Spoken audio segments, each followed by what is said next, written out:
کوڕە ئەوە ناخۆشە قسەی خۆمان بێ، وا بزانی لە ئیمتیحان دەرنەچووی ڕاستی بووی دەرەجەکانت باش نییە یاخود ناتوانی وەڵام دەیەوە وەکو پێویست.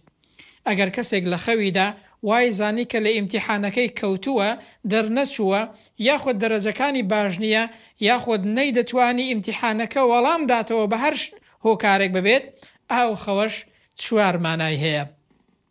یەکەمیان ئەو خەوە هێمای ئەوەیە کە ئەو کەسە ترسی هەیە لە فەشەل و سەرنەگرتنی ئیش و کارەکانی و هەروەها لە حەل نەبوونی کێشە و گرفتەکانی، واتە ترسی هەیە لە فەشەل.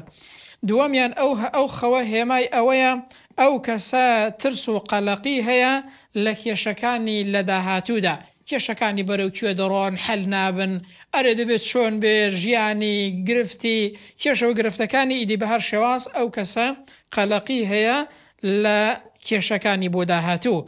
سێمیان بۆ هەندێک کەس هەندێک جار ئەو خەوە هێمای ئەوەیە کە لەگەڵ خوای گەورەدا پەیوەندی باش نییە، ڕۆژێک دێ تاقی دەکرێەوە ئیمتیحان دەکرێت، ئەگەر لە دنیادا دەرفەتی هەڵسانەوەت هەیە بەڵام کە مردی دەرفەتی هەڵسانەوەت لە دەست دەچێت، وریا بەبەر لەوەی ئیمتیحانی قیامەت بێ لە دنیا بە خۆت داوەرەوە و ئەگەر کەم و کوڕیەکت هەیە وازی لێبێنە و بگەڕێەوە بۆ لای خوای پەروەردگار. چوارەم ئەو خەوە هەندێک جار بۆ هەندێک کەس ئاگادارکردنەوەیە بۆ ئەوەی کە باشتر خۆی ئامادەکات بۆ سەرکەوتن بەسەر کێشە و گیر و گرفتەکانیدا. خۆت ئامادەکە، خۆت بەهێزکە، پشت بەخوای پەروەردگار ببەستە، مەترسە، چاک خۆت ئامادەکە، چونکە ژیان یعنی ناخۆشی و ناڕەحەتی، قیامەت یعنی حەسانەوە.